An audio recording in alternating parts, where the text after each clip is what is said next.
comes Santa Claus, here comes Santa Claus, right down Santa Claus Lane. Vixen and all his reindeers pulling on the reins. There's a jingle bell, jingle bell, jingle. Hey guys, yeah, so I took me a little quick break because I was getting a little ticked off. I was trying to give Travis Scott, I feel like a full, like just even like a benefit of doubt. But me seeing this, y'all, I feel like a straight up fool. Like if you look at his body language, everything, like he just does not care. He just don't care. Energy is high, but you know, you make sure that people are there for people to have like the best experience and leave. You know? Yeah, you want people to have a good time. You don't want people to get hurt at all. Yeah. And you know, God forbid, pass away. And you know, it's typical for you to stop a show to make sure fans in the crowd get the help, you know, they need. There's even footage of that night of you doing that during the set. Were you unable to sense like a difference in urgency this time around? I mean, yeah, because you know, you stop the show, but you know, if something's gonna happen, if it's something detrimental, somebody's gonna let you know, or you know, the show just stopped. And you know, that just wasn't the case. You know, I just kind of stopped the show. You know, you just ask, you have a call and response with the fans. You try to, you know, generally get a response, but you know, if you don't get like a hard stop, you know, it's just you can't, you just go off of what's going on, you know, which makes it so like so crazy because like, you know, if I feel like if you know anyone would have known, it would have just been like it wouldn't have got that far, you know. Mm-hmm. What headspace were you in when you posted that initial response video? I mean, I think it had to have been the night of, you know. So I was just in a headspace of just trying to get a communication out to my fans, you know. Headspace of getting the communication out to his fans? You mean this video? Send out prayers to the ones that was lost last night.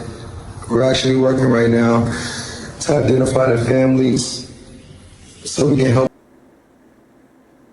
Yeah, that video. I had little to no information, you know, so I was just trying to figure it out and just communicate to them, you know.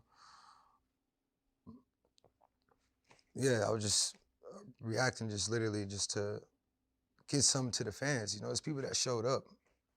Do you regret that initial video? Do you regret reacting in that way, or not having all the information before you said something? I mean, yeah, because you know, you just don't know what's going on. But at the end of the day, I don't, you know, I just wanted to get something out. You know, how my message came out, I can't, you know, I can only go off what I know. But my true intentions of it, you know, was really just trying to get a message across, and you know, really wanted to just touch to the fans, touch to the families, you know, that we here, we grieving. AKA what I'm hearing is I really didn't know what was going on, but I'm hearing bits and pieces, so I just got to say something. I got to say something because everybody's talking. I just got to shut people up. So I don't even know what's going on. So how can you apologize for something you don't even know what's going on? How can you be sorry for something that you don't even know what's going on?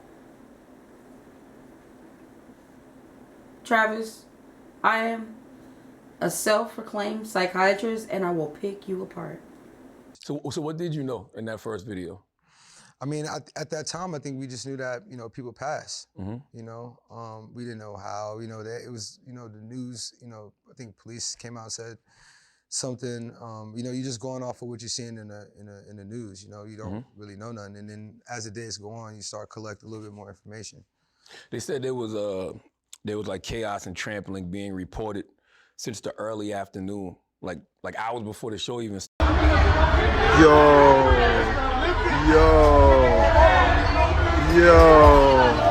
Oh shit. Oh. Taser. Somebody got tased. Hey. Started. Were you informed of any of that ahead of time? Well, no. Like, you know, the police, he came and to my trailer, and he, you know, he congratulated me on, you know, the event and, you know, having something like this in Houston. He let me know that it was you know, mishap at the merch booth earlier. You know, they shut it down, but they opened it back up. They seemed to got it under control. You know, he was gonna step out and just let us know if we need anything, you know, have a good show. That was it. You know, a lot of the criticism, you know, from the tragedy, they say is in the the poor planning and understaffing of the event. As an artist, do you have any involvement in any of that? Well, I mean, we just do, as an artist, you just do the creative. And for this being my festival, you know, I got, you know, bring artists, you know, creatively produce it. And, you know, we just trust in the, you know, the professionals to kind of just make sure that, you know, people, you know, are taken care of and, you know, leaving safely. You know, I just can control what I can on the stage, and then, you know, you have the professionals control what they can in the crowd, you know. It's just hard because as an artist, you know, you want to have like the best shows and you want to have the best experiences, and you know, you link with professionals to handle that side of it, you know, and then, you know. He's deflecting. He's deflecting. He hides behind his people. You hire people to handle that. I have no control over that. So you're singing on the mic and you see people dropping dead, but you don't want to stop this show? I mean, you're the one with the microphone in your hand. Don't give me that mess. You want to know what's going on. I think that's what we got to figure out, you know, and figure out what happened there, how it happened, you know. You spoke on the Houston police chief. His name is Troy Finner. He came to you, and he said he voiced concerns over the crowd energy. So what did you and your team like do with that information? What you got? Well, I think that's what the media, said, but I think it read to more so that he wanted us to. He knew that our crowd was, you know, the type of crowd that comes. It comes at a heavy crowd. So to communicate with him if we were doing anything outside of the week's itinerary, you know. That week we were doing like a lot of charity stuff prior to the festival. So, you know, there's security at most of the events, but, you know, he was just letting us, you know, I guess in that statement, he was just saying if we do anything outside of what we had on our itinerary to let him know. But, you know, we didn't even get to that point. You know, it's crazy, just, you know, being here kicking it with you for a little bit, like I can see that, you know, this is weighing real heavy on you. Yeah. So how much? Oh, now he says it. Okay. You can tell, Charlamagne? Can you really tell? Or is this your way of trying to get more information out of him? Because the questions you're asking him and the way you're asking him those questions, Charlamagne, I don't think you believe that. I think this is reverse psychology. Let's see if I'm right. After this, let's see if he's going to ask him a really tough question. Just, it's kind of like good cop, bad cop, but like with two personalities with one person. Let's just see if he asks some tough question. I don't know. How much do you feel a sense of responsibility for what happened that night? Well, you know, fans come to the show and have a good experience, you know. And Reverse psychology, straight out blank question. Everybody wants to know. Right after he tells him, I can tell you feel bad. Which we know that ain't true, but that's besides the point. Good job, Charlamagne. Good job on getting that. Good job on answering this question. I just hope that you get the answer that you want. He's great at that. Travis ain't too bright, so I think he's gonna fall for the trap. Let's see. I have a responsibility to figure out what happened here. I have a responsibility to figure out the solution. And, you know, and I gotta, and hopefully this takes a first step into, you know, us as artists, you know, having that more insight of what's going on. You know what I'm saying?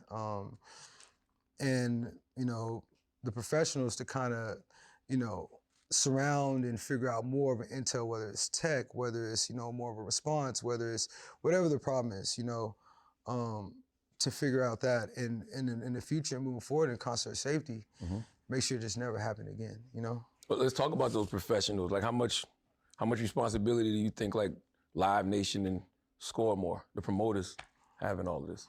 I mean, Be careful. Tread lightly. Because I think they're your co-defendants. Tread lightly. Or, yeah. Well, not in a criminal sense. I mean like in a lawsuit sense. you know, they do their job of, you know, setting these things up. So, I mean, I think, you know, they when we dial into what, you know, specifically happened here, I feel like, you know, even they can kind of help, you know, figure out, what happened in a sense. You know, but at the end of the day, I think collectively, everyone needs to just figure out the bottom line solution. But, you know, especially in concert safety, you know, definitely got to have, you know, make sure that, you know, these things are, you know, done right. You think these festivals are too big, man? 50,000 people is a lot of people for anybody to control. Yeah, there are festivals that are bigger, you know, way bigger. And, you know, I just think... My festival wasn't that big. There's festivals that are way bigger. Oh, it's my team. What is your responsibility? What are you, what, Travis, what responsibility do you have? What's his name? Jacquees Webster? What responsibility does just Jacquees Webster have? What responsibility? You as an individual. Not as the creator, not as the artist, not as the people that hide behind you. You as an individual. People died. This is people's lives. This is not make-believe. This is not a fairy tale. This is not about your people. This is about you as a human being, as an artist. It's not about the maximum of it. I think it's about the attention to what's going on and how it's going on. And as long as that's handled, I feel like, you know, things can be, you know, can go okay, will be okay, you know. But if you look at it through the history of festivals, you know, this isn't the first time happening. There's been a long history of this, you know. So I feel like if you look at the overall, you know, view of that, and you kind of like dial in, okay, what could we do better to fix this overall for general concert safety? I think we figure out the problem, you know, and make it better for people to have better live experiences. Live Nation reportedly agreed to end the concert early after the Houston PD and the fire department declared it a mass casualty event, but the concert continued for another 40 minutes. Was there ever any communication to you on stage that you should end this? Well, yeah, I mean, they just told me right after, you know, the guests get off stage, you know, we're going to end the show, you know, and that's what we did. You know, other than that, there was no other communication, you know. Oh, so after, you mean after the guests? What you mean? Yeah, after the guest comes out, okay, we're going to end the show. But it wasn't communication on why, you know, it was just, you know, that's what came through my ears, you know. Oh, so they didn't say stop now? No. It wasn't, gotcha. No. Wow. Do you feel like people are forcing more responsibility on you because you are the front man, because it was Astro World?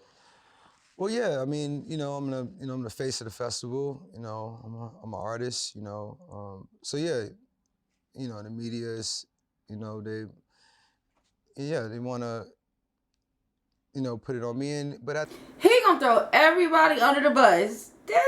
He is crazy. He gonna throw everybody under the bus. At the end of the day, it's like, I don't think it's more so about that. I think it's more so about stepping up to figure out what the problem is. And I could take that. I could take, you know, stepping up to figure out what the problem is. I could take stepping into figuring out the solution that never happened again. Because that's what I generally want to do in general, even just for my community, you know. The whole idea for why I brought this festival to the city was to, you know, show that Houston is something different. You know, and show that there's all different types of lives, there's all different type of energy, and just bring that morale to the city, and just bring that energy to the city. So I definitely want to, you know, step in to figure out, you know, how. Oh, he brought the energy, all right. He brought the energy, the rage, the anger, the hostility, the devil.